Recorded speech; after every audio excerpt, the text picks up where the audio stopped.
Michelle Pfeiffer or Nicole Kidman? Oh my word. Oh no!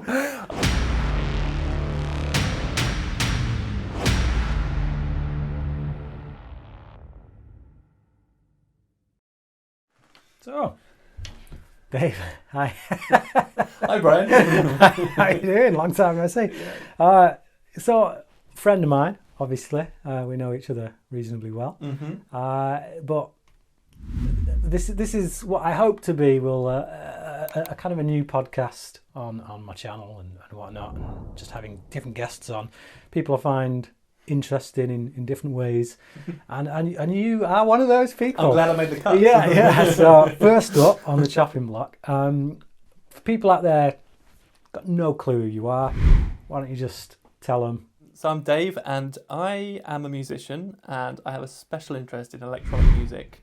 I'm a bit of a creative type, so any different concepts that, you know, whether it's creating art or it's music or it's going abroad and going on adventures and just exploring the world around. I like adventure, I like challenge, I like different concepts, and I'm a bit of a nerd and geek too, so I figure that's a fairly good start. So I've got a little game Yeah. I like to play here, which it's either or, Okay. you know, or otherwise known as Sophie's Choice. Mm-hmm. I'm not sure it quite is going to be Sophie's Choice, because obviously Sophie's Choice, she has to choose between her two children. But it's of that ilk, where Okay. you get two choices, you can only Yeah. pick one, the other one has to go. So I'm just going to rattle them off, Okay. and you tell me the one you'd keep Okay. and the one that's going to go, okay? Ready? Okay. The one to keep. Okay. The one to keep. Okay. The Beatles or The Who? The Beatles. Cake or chocolate? Chocolate. Good choice. Horror or science fiction? Science fiction. Oh. Whiskey or vodka? Whiskey. I knew that was going to be whiskey. 100%, Yeah, 100%. we'll get into that. Okay, so Japan or Spain? Spain. Ooh, bad form, Japan. Sorry. Too many British holidays to Spain. Breaking Bad or Game of Thrones? Breaking Bad. Still two shows I've got to watch. That was a hard one though. I had to go for it though. Right, so have you seen both? I have seen both. Yeah. Because I've not seen either one of them. Yeah, And a friend of mine on YouTube, Cody Leach, he's always at me to watch Breaking Bad. Because I've actually got it on Blu-ray, but I've still not seen it. Put it this way, I would rewatch Breaking Bad, but I wouldn't Game of Thrones. Right, okay. I will do it one day, but Cody needs to watch Dead Man's Shoes before I do. If he watches Dead Man's Shoes and reviews it, then I'll watch Breaking Bad. Batman or Captain America? Batman. I wasn't going to say anything other than Batman if you're across the table. Yeah, it's like there may be a few hints, a few clues around you as to what the correct answer is. Yeah, you know, I don't want to steer your answer or anything. So, but yeah, Batman is the correct choice. Star Trek or Star Wars? Star Wars.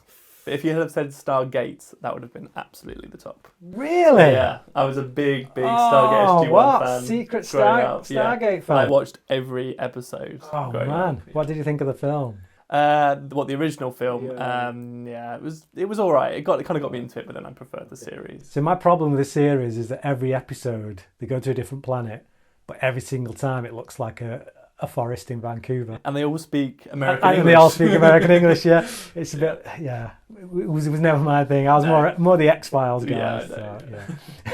yeah. Right, restaurant or takeout? Restaurant. Book or movie? Movie. Yeah, it's got to be, isn't it? Yeah. You can get more movies down in a few hours than you can with books. Right. Yeah. Michelle Pfeiffer or Nicole Kidman? Oh my word. Nicole Kidman. No! I've never been asked that before, so that was kind of... I like to throw a few curveballs. Yeah, for sure. See how it For goes. sure. But so, no, I like both actresses. Yeah. But yeah, my choice would have been Michelle Pfeiffer. Yeah. So red or green? Green. Blended or chunky? We talk about smoothies here? Really does depend, doesn't it? It really does depend. Yes. Do you gravitate to smooth foods or chunky foods? Wow. Chunky, go on then. Okay. Maltesers or minstrels? Oh, Maltesers. Trumpet or violin? Oh, both are very, very... I'll go with violin. Violin. Yeah. That is my choice, as it is my favourite instrument. Yeah. Yeah. Okay. Apple or banana? Banana. I just can't get behind an apple. Right. I like apple juice, like things with apple in it, but I just can't bite an apple. Banana all the way. Okay, so the next two, right, I had a little word with your wife, Rebecca, okay. because I did want this to be something of a Sophie's choice. Okay, right. So here's your two Sophie's choice options coming up. This is going to be tough. Pendulum or Muse? Pendulum. Oh no! I have a long-standing relationship with both those bands. That was way too easy. That was way too easy. Shall I go into it? Shall I tell you why? Yeah, go on. So I've seen Muse live, and they are much better live than Pendulum. Right. But Pendulum, I've got such a love for that type of music, and I'm quite heavily influenced by some of the elements they put in. And also, it literally started my love of electronic music, that band. So I'll tell you more later. Okay. Even so, Muse is the correct answer. Yeah. So incredible band either way, and it's it's not like. Yeah. You lost brownie points with me there. You don't want to steer me. It was a Sophie's choice though. Yeah. So your next Sophie's choice. So I have it under good authority. This would be a good Sophie's choice for you. Pie and mash or a lamb dinner? Oh, that's difficult. If it's roast dinner, then it'll be lamb. Okay. Yeah, so I'll go for lamb. All right. Cats or dogs? Dogs. Cats. Really? Yeah. Really? Oh, cats, big time. Yeah. Is that for any reason? Cats are the Catwoman, I bet, isn't it? No. Greatest creatures on the planet. I love cats. They're so friendly. Yeah. They always want to spend time with you. Yeah. And they don't make you feel small at all in your own space. That's cats. I think dogs are the evil ones. They are. I think if you feel small around a cat, then there's something you need to learn about yourself. I think there's a lot of people in the world that have to learn about themselves. I feel very comfortable around cats. I love them, and when they sit on you and purr, it's really relaxing. It sends you to sleep. Unfortunately, I am allergic to them. So. I'm also allergic to those two as well. Although pretty much all cats I'm allergic to, but just some dogs are safe. So who knows? Okay. Final one, and I think I'm going to know which option you're going to go with here. But Lord of the Rings or Harry Potter? Lord of the Rings. Okay, there we go. Right. So, with that out of the way, I have asked you choose a movie off my shelf prior to us going on to record here. Mm-hmm. For whatever reason, you don't have to, I didn't give you a reason as to why you chose the movie, but you chose The Matrix. Yeah. Yeah. So, care to elaborate on that particular choice? It was hard because there's lots of good movies on your shelf, but I went for The Matrix because I just love that sense of wonder of like, is there more to life than you perceive? And you have a choice to, take the red pill or the blue pill, and, you can carry on knowing that something is out there, but you're not going to invest in it, or you can jump straight in. Plus, it's just really cool. Yeah. just flying through the air, slow motion, and, dodging bullets and things like that. So is that like a top 10 movies kind of deal? Yeah, top 10. Top 10. It's one of those that I know people don't like to talk about the second one, but I actually really like the second one as well.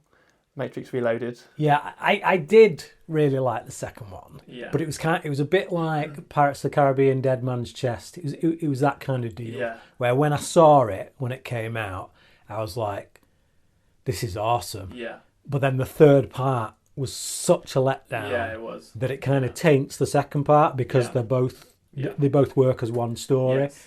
Because when I watched Reloaded for the first time, I came out of the cinema thinking they've thrown so many ideas in there, and you really feel like it's going somewhere philosophical. Yeah.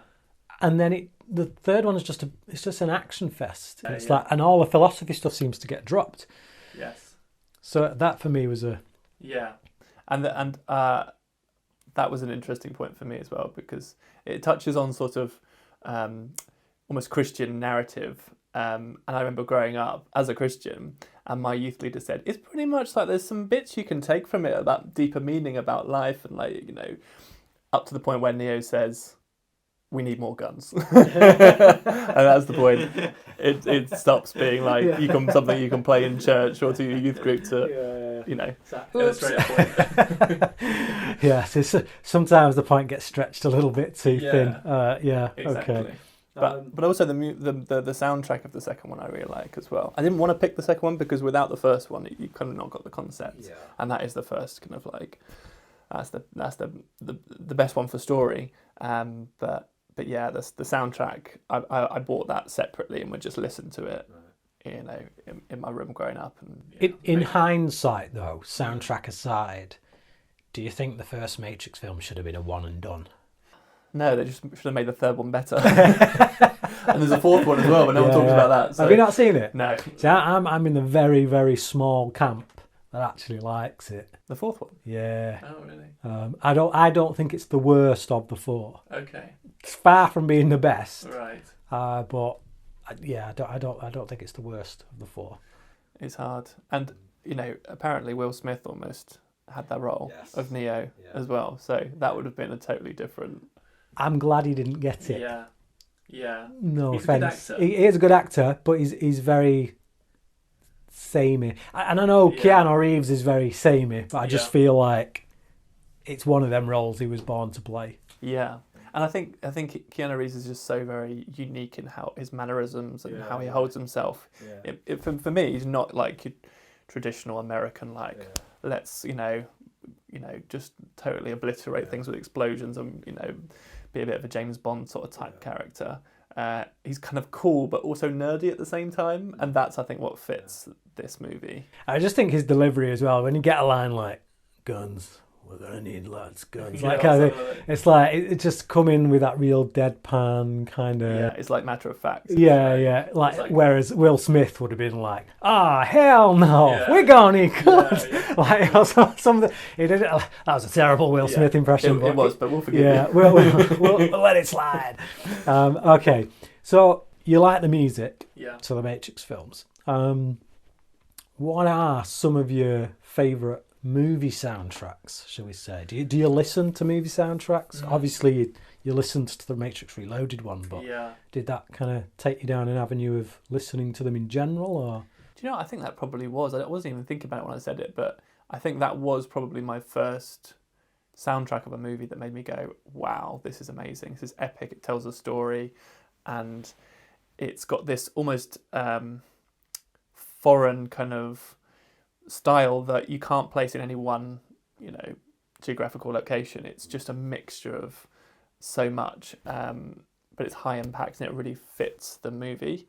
But anything Hans Zimmer basically is a standard in the soundtrack world. Like. My favourite composer, as you know. Yeah, if you don't like Hans Zimmer, it's kind of like, I would really be interested to hear your opinion on that. Because it's just such a diversity of sounds. Yeah, like a perfect score for me is one that works within the movie without kind of drawing attention to itself. But when you listen to it on its own, it also does something. I like that. Yeah. Like, so I remember when Donnie Darko came out and everyone was like, oh, great soundtrack. So I listened to the soundtrack. And some of the music choices, like, you know, like the pop songs, I like all that stuff. Yeah. The actual score to it, it's not a good score on its own. When you listen to it on its own, it's dull as nuts. Oh, really? And yet, when you're watching the film, you're not paying attention to the score, but it does work really well to build the mood. So it's great for the movie. It's not a great listen to on its own. Another one I really love is Lord of the Rings and Howard Shore. And the fact that you can just be immersed in that environment. And because I love the movie so much, all three of them really, you can just sit there, and when you listen to it, it's not only enjoyable to listen to, but you're reminded of the scenes that you see in the movie.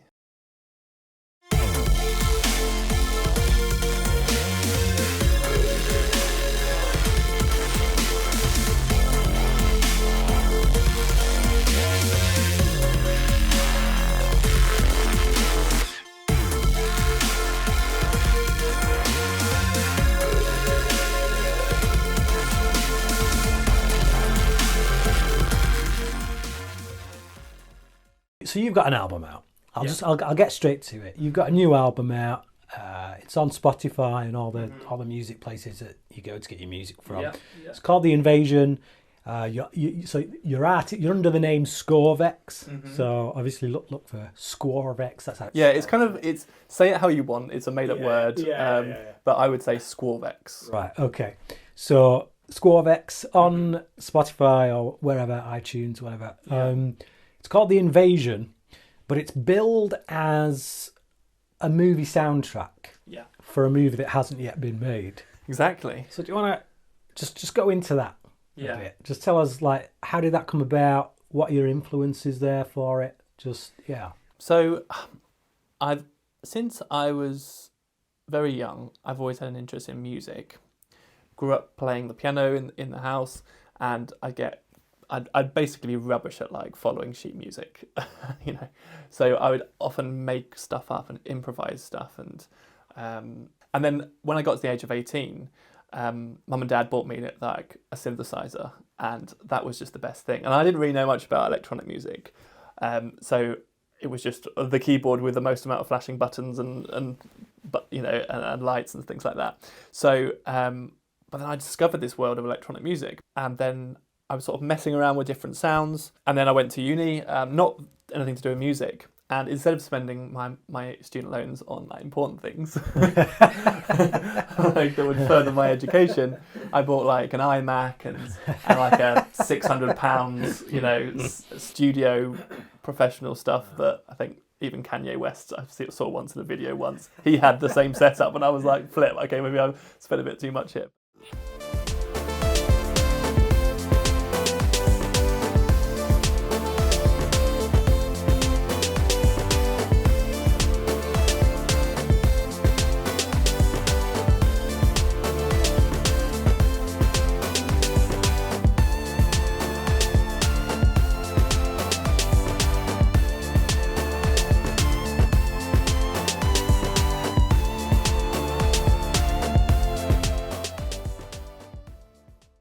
So I really wanted to like make music in my own space, and so I never really went about it thinking, okay, I'm going to make soundtrack music. But whilst I was at uni, I started this project, and it was just making a cool sound, and it developed and developed.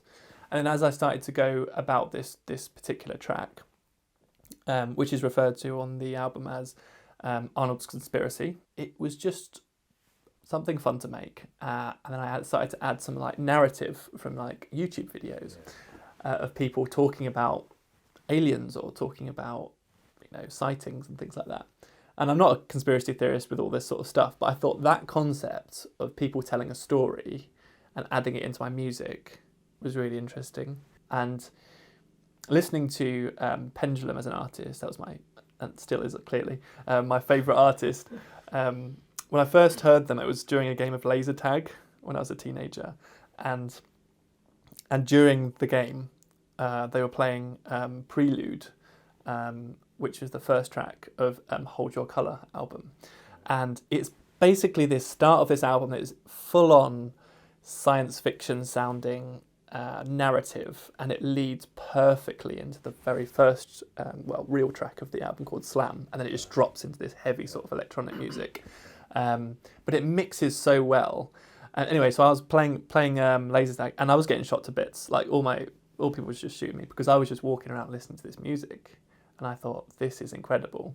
Finished the game, went to speak to the guys and said, what was playing, what was this music? Next week, I just went out and bought it and never looked back. So that idea of narrative and people speaking and illustrating a story or an environment as part of music was something really close to me. So that all mixed into how I decided to land on this sort of theme of a science fiction movie, alien invasion. A good comparison I can draw, but only because of in the ways it differs, is War of the Worlds, Jeff Wayne's War of the Worlds, which I love. I've always loved it.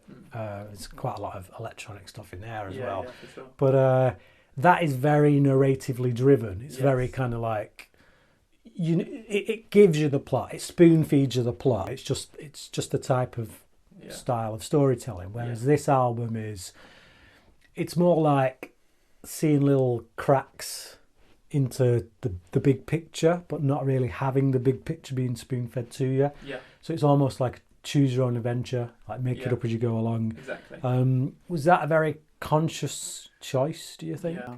Well, as it evolved, as I started creating this music and adding this concept and going deeper and deeper into this alien movie concept, I began to build a bit of a narrative in my head, and that evolved throughout time. But as I was making it, I had a lot of joy of showing people like finished tracks and saying, okay, what do you think's happening, or what do you get from this when you're listening to it, rather than just saying this is exactly what happens in this scene. Are there any particular ideas that kind of came out of that struck you as like, oh wow, that's interesting. I never would have thought of it from that angle, or I mean, so for some of them, it ends in destruction. Some of them it ends in the humans win and they're defended or whatever. And for other people, some of the characters that you meet halfway in the album are like really key in the initial. I think that was maybe your idea. Is Mrs. Rustenberg? Is quite key to the start. Was that what you were saying? Yeah, well, I had Nkosi. So I ended up kind of just, it ended up being like a thread in which, if I put my idea out as to what it is, let's not do that. I mean, if anybody goes and listens to it, I don't want my ideas of what it is to kind of, but yeah, it was very much, there was something to do with this kid's mother and the aliens and a deal that was struck, and I don't really want to say anymore. Whereas for me, Nkosi in the very first, firstly, he doesn't have a voice, so it's all like, who is this person? And also, I didn't even consider his parents if that was a part of things. So yeah, some people have brought faith into it. Some people wrote up about being redeemed, put Jesus in it and said, tied it into, understanding of that. It's not completely separate to my own faith. The big question for me is like, what is the world like? How did God create the world, and is there other life out there?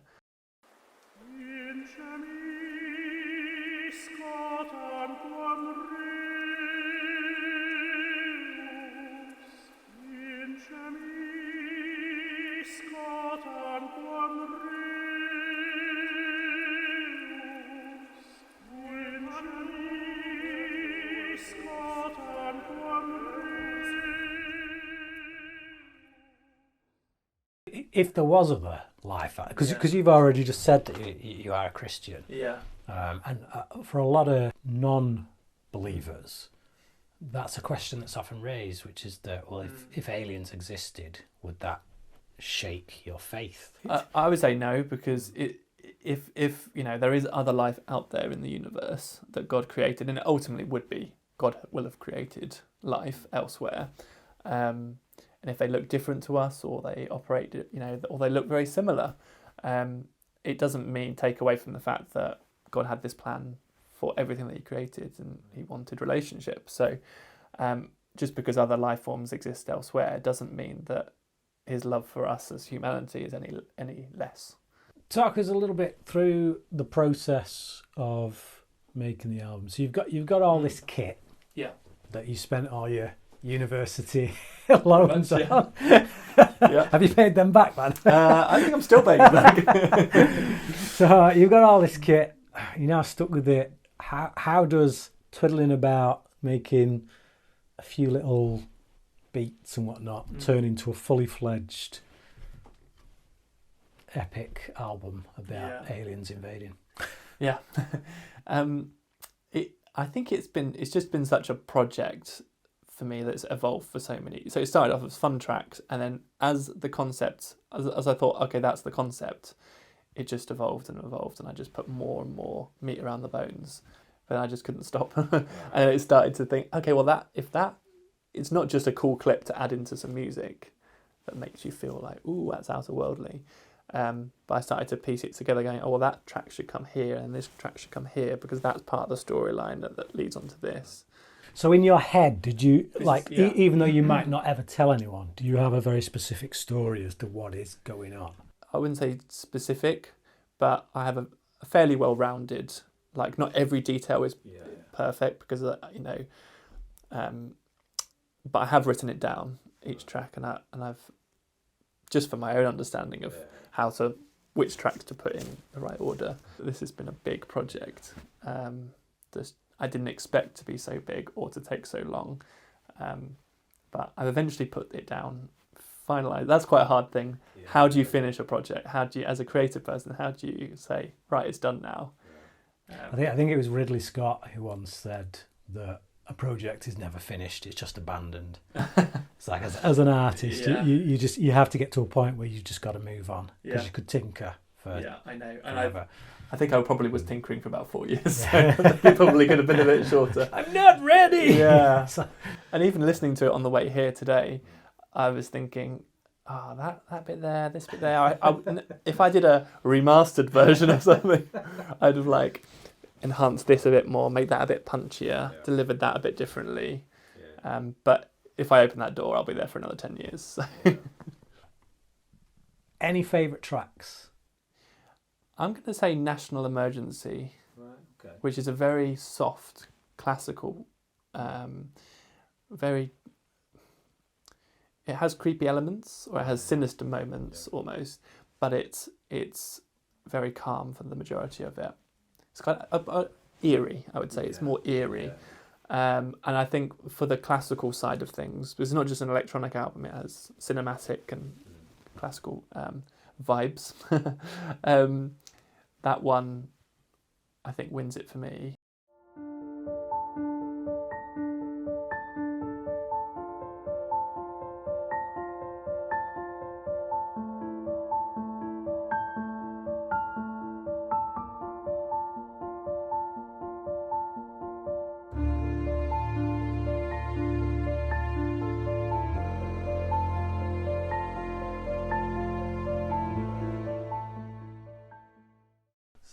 I think for me personally, and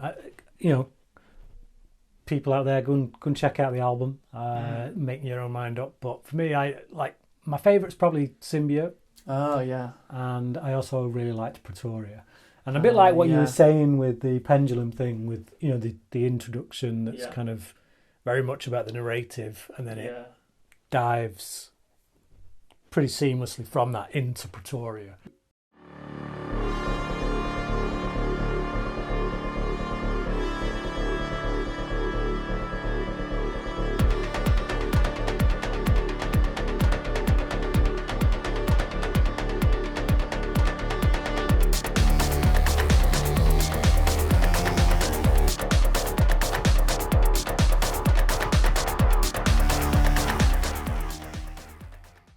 Talking about Pretoria, that track actually for me is a good flavour of the whole album. It kind of ties together so many different themes.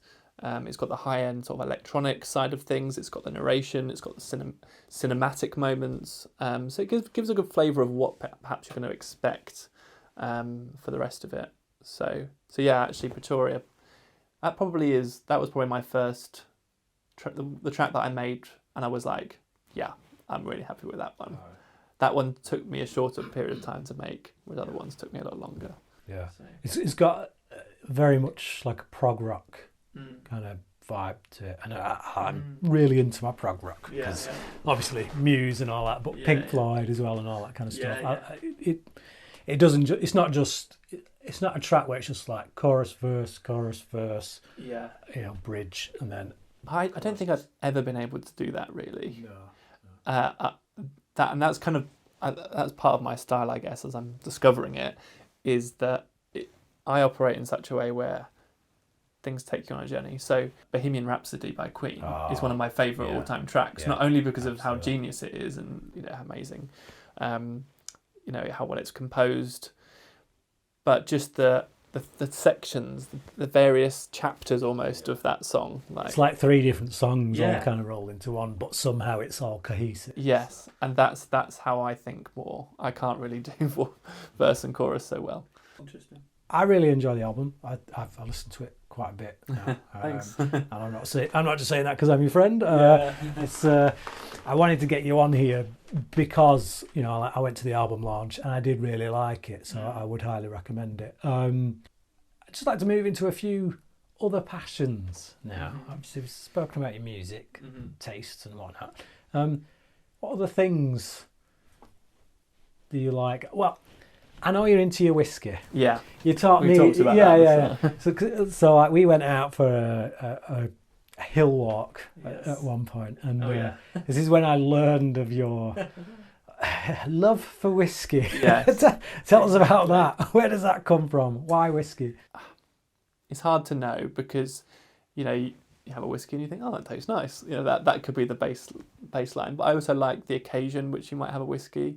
You don't necessarily have it like every day or So it's more the social aspect. And also I guess there's a classy element to it or something. You're around with some friends, it's an evening, and you're just often. I think one of the first places I actually tried whiskey was at the top of the Shard in London, and so it was an epic space. It was a classy environment.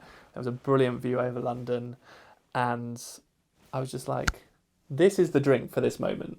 An orange juice would not have done. Do you know what I mean? There's just something about it that it's about the experience that you're in. And then from that point, it just evolved because I thought, there's smoky ones, there's sweeter ones. There's different. It does have a life, doesn't it, I think? Because, I didn't know anything about whiskey until, I think I maybe tried it once when I was younger, and I was like, that burns my throat. Yes. And I was like, you have to get past that stage. Yeah, never again kind of thing. But then, we tried some, didn't we, in a pub that we went into. Oh, yeah. And it is just knowing what goes into it, knowing what someone has to go through to make it. Yeah. And the years and the years and the years of sitting in a barrel. I mean, some of these things, some of these whiskies are in barrels for how long did you say? Well, I guess a nicer bottle that you pay a lot more money for would be probably something from 16 years plus, maybe 20. I mean, if you get into 30 years, 40 years, you're paying like thousands for it, or you could do. But the top one, I think that's ever been, the age on that is 80 years. And that goes for £100,000 a bottle. Which is ridiculous. Yeah, but it's not. It is a ridiculous price. Yeah. But then when you think that actually that was probably a whiskey that was passed from father to son. Yeah. To keep on going. It's just been sat maturing for all that time. It's a crazy amount of work. Somebody's got to keep that conditioned. They've got to make sure it doesn't get too hot, too cold, whatever. Yeah. And just it's like you realise then when you hear those prices you realise when you look at the work that's gone into it, that it literally has been someone's life. Exactly. In that barrel. Yeah. It's bonkers, isn't it? It's crazy. And I think the thing for me, the thing I enjoy the most is sharing it with others and enjoying it together. Yeah. And I'm not very good with I've got a great a nose for this, like a the palate. Yeah, the palate. I'll give it a go, but at the end of the day, you know what tastes good and what doesn't. Yeah. Okay, Dave, it's been a pleasure as always. But just before we go, what would you? And this is a bit of a morbid question. Okay. we started with fun and games. Yeah. We go out on a bit of a morbid question. What do you want it to say on your tombstone? Okay, so my first instinct is to do like a Terminator quote. I'll be back. But I think that would freak too many people out. So you want when you die, you want your loved ones to, the world's not to be rocked even more. I think I'd probably say something along the lines of "Save by Grace." I like it. Something classy. Yeah, but there's a phrase that's written in the Bible referring to Noah, and it says he was a man that walked with God. Right. So I think that's fitting. That's the most important thing for me. He walked with God, and that was it. Yeah. Alongside, of course, husband and father and all that sort of thing. But that for me is the key. All right. Yeah. Thanks for coming in.